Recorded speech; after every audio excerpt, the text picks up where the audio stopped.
Buenas noches, hermanos y hermanas de la Iglesia Templo Bíblico Monte Plata, y también buenas noches a todas las personas que conectan con nosotros a través de este medio. Que el Señor les bendiga a todos y a todas.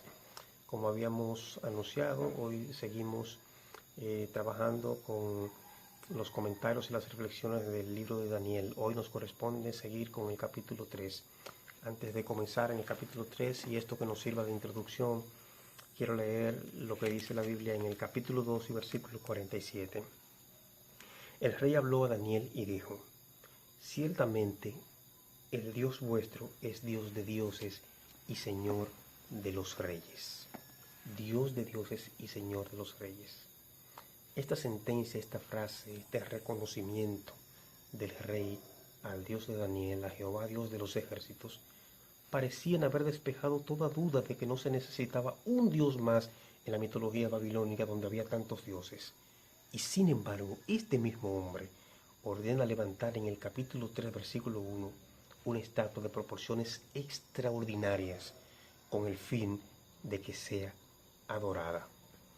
Qué fácil olvidó Nabucodonosor las grandes maravillas del Señor, donde ningún dios de Babilonia pudo determinar, pudo revelar a sus agoreros y encantadores y magos lo que él había soñado, sino solamente Dios. Qué fácil lo olvidó. Pero esto no habla solamente de Nabucodonosor, esto habla de nosotros mismos.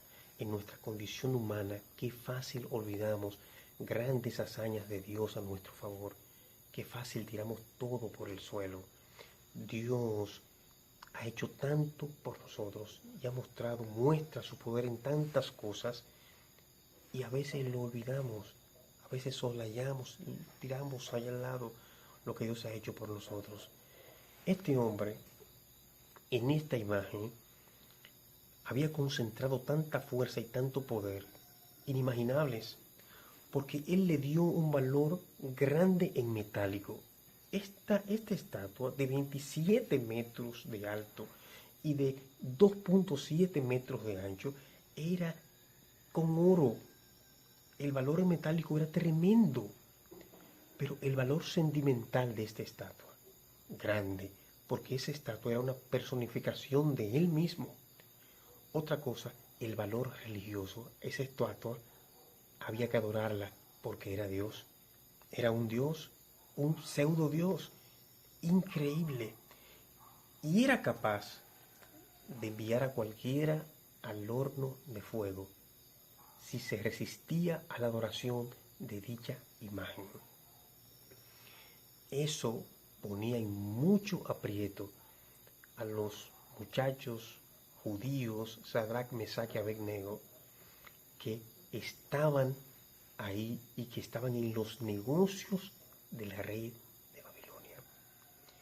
El rey había reunido a todo su consejo de gobierno y dio las instrucciones de que al sonar de los instrumentos de música, todos debían adorar a la imagen. Hay una acusación formal de unos caldeos que, dice la Biblia, de manera malintencionada, fueron donde el rey a decirle que Sadrach, Mesach y Abednego no se habían postrado a adorar a la imagen. Me provoco porque veo en estos caldeos que van donde el rey con el chisme, veo el retrato de lo que muchas veces pasa en nuestro contexto cultural, en nuestro tiempo. Gente totalmente intencionada en ir a contar, en ir a decir: hermano, hermana, si tú en tu trabajo eres atacado, si alguien ha ido contando algo de ti para que no te promuevan o para que en vez de ponerte a ti pongan a otra persona, no te preocupes. Si tú crees que ellos han tenido éxito porque al final lograron que no te pusieran, no te promovieran a ti, tranquilo, tranquila. ¿Sabes por qué? Porque solamente la voluntad de Dios impide que una persona, que un hijo de Dios, no ocupe el lugar que Dios quiere que ocupen. Solamente es que Dios no quiera. Pero cuando algo está seguro, cuando te has conducido correctamente, cuando estás haciendo lo correcto, nadie puede quitar una cosa que Dios tiene para ti. Eso es lo que ocurre en esta historia. Cuando estos caldeos van donde el rey, se arma el alboroto.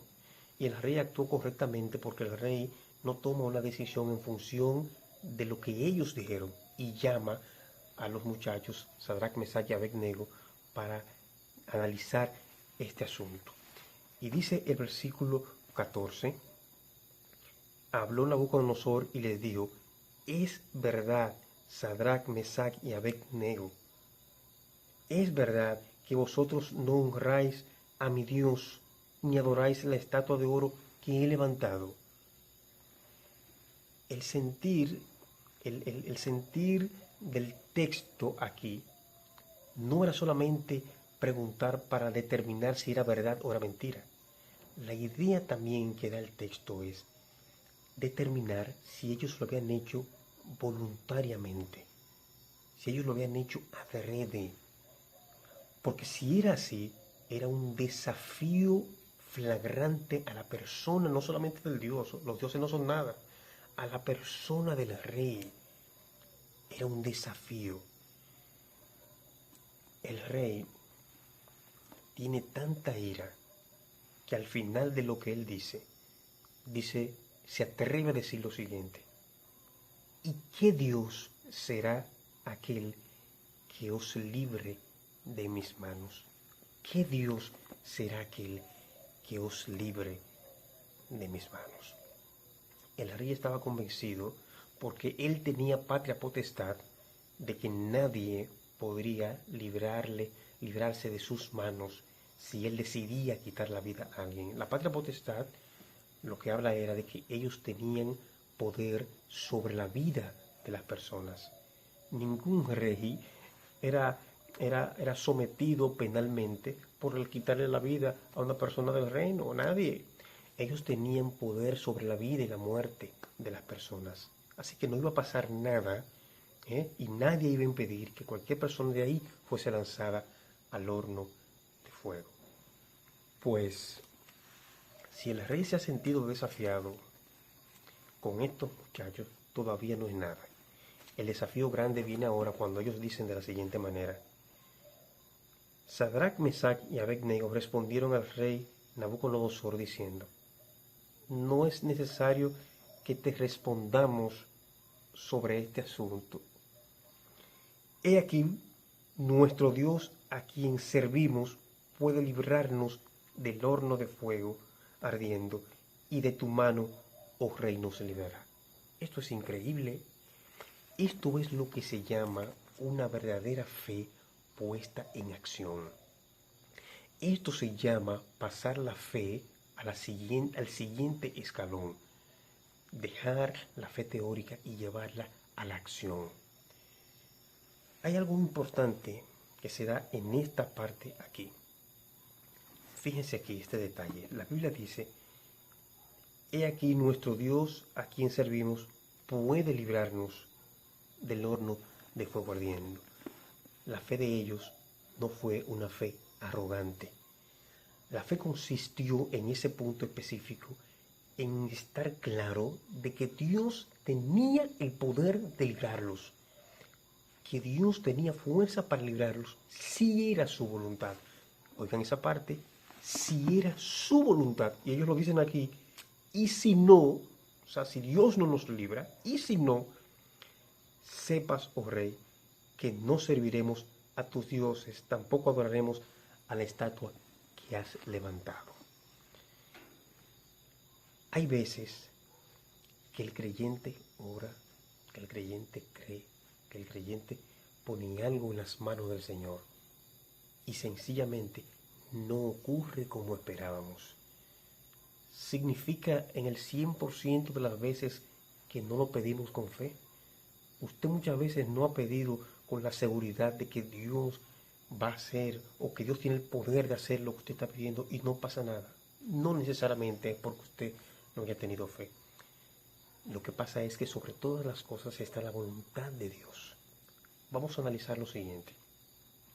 El Señor Jesucristo en el Monte de los Olivos, o en el Monte de las Olivas, como algunos prefieren decirle, Él dice en su condición humana, Padre, si es posible, pase de mí esta copa sin que yo la beba.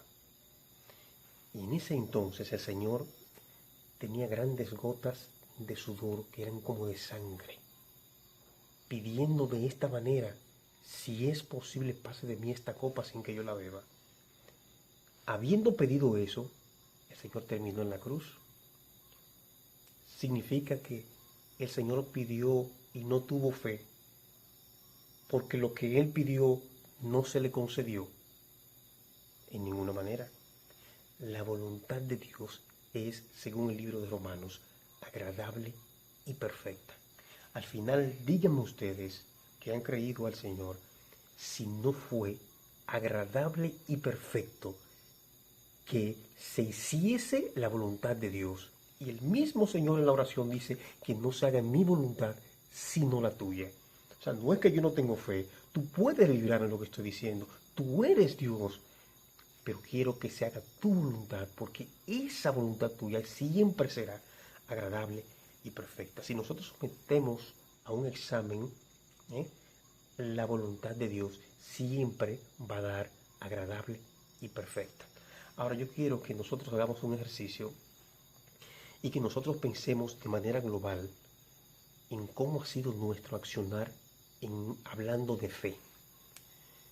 Vamos a establecer una escala de un 1 a un 10, siendo el 10 la mayor puntuación.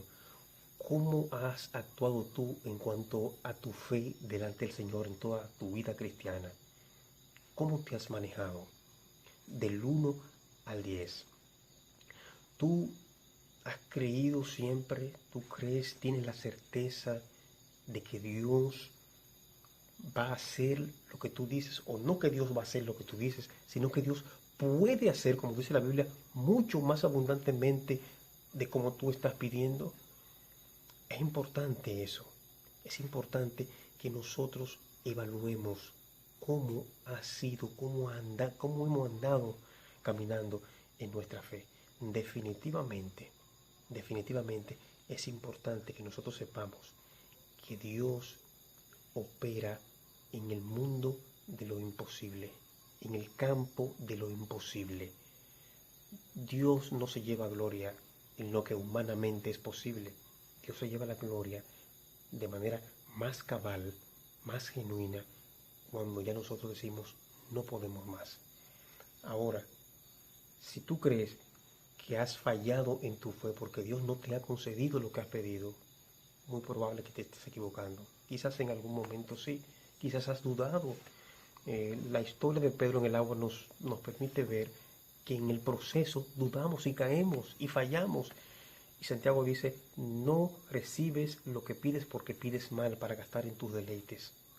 A veces pedimos sin creer, dice Santiago, si oras al Señor, tú tienes que creer que le hay, porque si no somos como las olas del mar, que son arrojadas de aquí a allá, sin rumbo.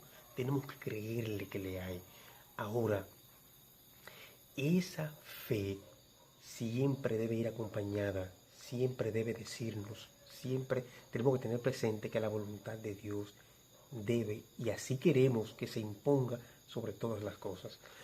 Yo he hecho una anécdota a los hermanos de mi congregación, hermanos, ustedes lo saben, sobre una ocasión que yo andaba con eh, un pastor que me había solicitado, me había pedido unas bocinas para una actividad que ellos tenían. Y llevando las bocinas comenzó a lloviznar. Y yo le dije, ay, pastora, tenemos que orar para que el Señor les permita tener una buena actividad y que la lluvia pueda ser detenida en lo que... Y él incluso paró el vehículo en que íbamos, se paró. ¿Cómo que tenemos que orar? Ordene que no llueva. Por eso es que no pedimos, por eso es que no recibimos lo que pedimos, porque queremos, ordene que no llueva y no va a llover. Y realmente yo tenía tanto que decirle, que a mí se me hizo un nudo en la garganta y yo no pude decir nada. ¿Quién ha dicho que la fe opera de esa manera? Lo que la Biblia me dice es, en el libro de Mateo, en el capítulo 27, perdón, en el capítulo 21 y versículo 22 es que todo lo que pidiereis en oración creyendo lo recibiréis. Todo lo que pidiereis en oración creyendo lo recibiréis.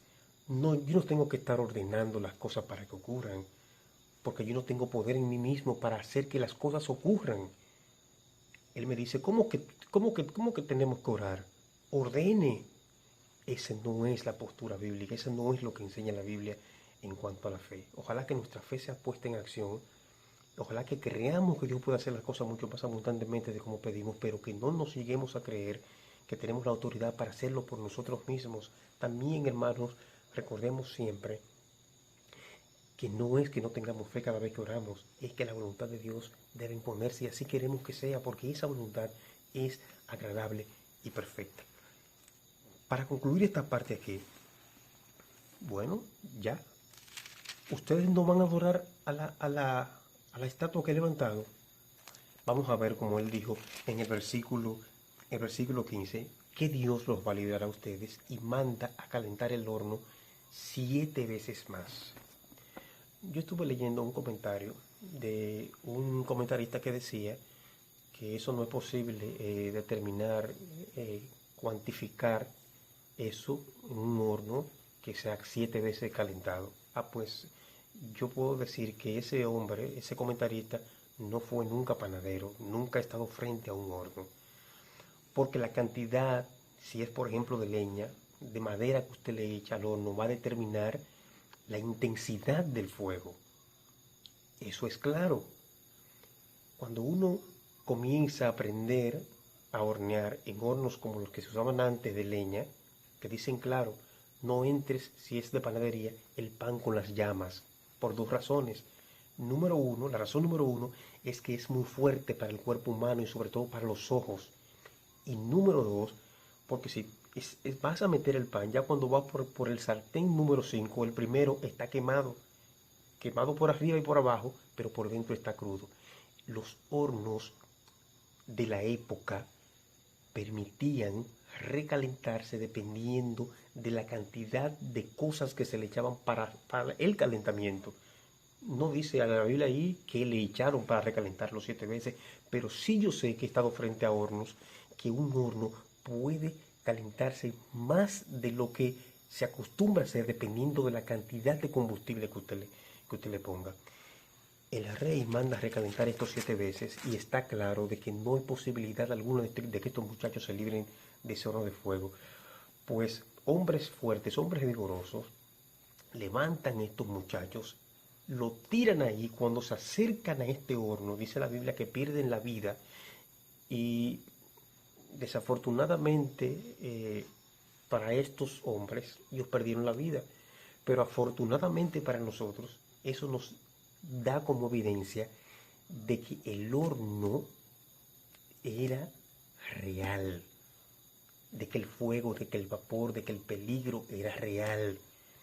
Y una prueba para todo el consejo de gobierno del rey que estaba ahí, de que todo eso era real, de que la intensidad, de que el fragor de las llamas era real. Murieron estos hombres del rey. Y entonces ya hay una evidencia clara del tremendo calor que expedía este horno. Y cuando caen Sadrach, Mesach y Abednego allá adentro, son lanzados atados y de repente, ustedes pudieron leer en la historia, sin embargo, se pasean 4 personas dentro. Y no hubo nada más espantoso para el rey ver 4 personas. Hubieron muchas cosas ahí, porque lo primero es que no le estaba pasando absolutamente nada. Esa es la número 1. Número 2, que eran 3 y ahora son 4. Número 3, que ellos están como si nada paseándose dentro, están sueltos. Yo no sé si yo creo que este milagro, esto que ocurre aquí, esto debe estar en el top 10 de los milagros de la Biblia, definitivamente. No hay para mí algo más extraordinario que esto aquí en estos milagros del libro de Daniel. De verdad, es tremendo Dios cuidando a sus hijos. Cuando pases por el fuego, ¿eh? Cuando pases por las aguas, no te negarás. y cuando pases por el fuego no te quemarás, la llama no arderá en ti. Dios cumpliendo su palabra ahí. El rey entonces llama a Sadrach, Mesach y Abednego, porque él no puede creer lo que está viendo. Y él le pregunta a los que están con él ahí, pero no eran tres. Sí, eran tres, pero yo estoy viendo cuatro, y el cuarto es semejante al Hijo de los Dioses. Definitivamente, así siempre lo he creído, esa manifestación del cuarto personaje en el horno es una imagen del Cristo preencarnado, es lo que se llaman las teofanías. Eso fue una teofanía. El Señor Jesucristo, el ángel de Jehová, que siempre que se presentó en algunos otros episodios del Antiguo Testamento, el ángel de Jehová estuvo ahí, alrededor de estos muchachos.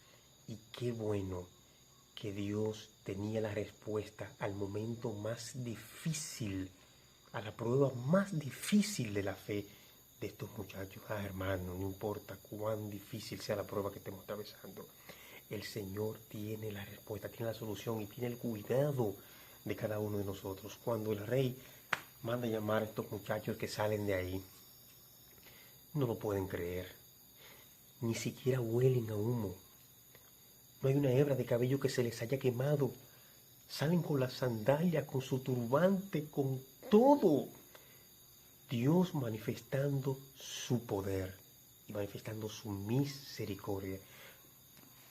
Nabucodonosor dice de la siguiente manera: entonces Nabucodonosor dijo, bendito sea el Dios de ellos, de Sadrach, Mesach y Abednego, que envió su ángel y los libró y libró a sus siervos, que confiaron en él y que no cumplieron el edicto del rey. Óigame esto, el rey está diciendo una bienaventuranza a estos muchachos porque no cumplieron la palabra del mismo que el rey. Tremendo. Dios hace maravillas, hace maravillas. Y entregaron sus cuerpos antes que servir, adorar a otro Dios que su Dios. Miren mi hermano, miren mi hermana, eso fue un evento extraordinario. Oigan lo que el rey dice, ellos entregaron sus cuerpos antes que servir a otro Dios. Hermanos, lo que dice la Biblia, que presentemos nuestros cuerpos en sacrificio vivo, santo, agradable a Dios, que es nuestro culto racional. Si las pretensiones de aquellos caldeos fue que a Sadrach, Mesach y Abednego, primero los quitaran, los destituyeran o que los mataran, ahora se llevan la tremenda sorpresa. Versículo 30. Entonces el rey engrandeció a Sadrach, Mesach y Abednego en la provincia de Babilonia. Eso hace Dios con sus hijos cuando superamos la prueba de la fe. No desmayemos en esta lucha, hermanos y hermanas, de creer que nuestro Dios es real, que Él nos protege, que Él nos cuida. No desmayemos creyendo que recibiremos lo que pedimos del Señor en el campo de su voluntad, que sea siempre su voluntad, que es agradable y perfecta. Hermanos, podremos ganar una y dos batallas, pero nuestra guerra está ganada, porque creemos en un Dios vivo, en un Dios verdadero. Nabucodonosor decía, ¿y qué Dios será que los pueda librar de mi mano? Jehová de los ejércitos, nuestro Dios. Gracias por siempre, porque Él es un Dios sobrenatural. Bendito sea su nombre. Muchas gracias. Dios les bendiga.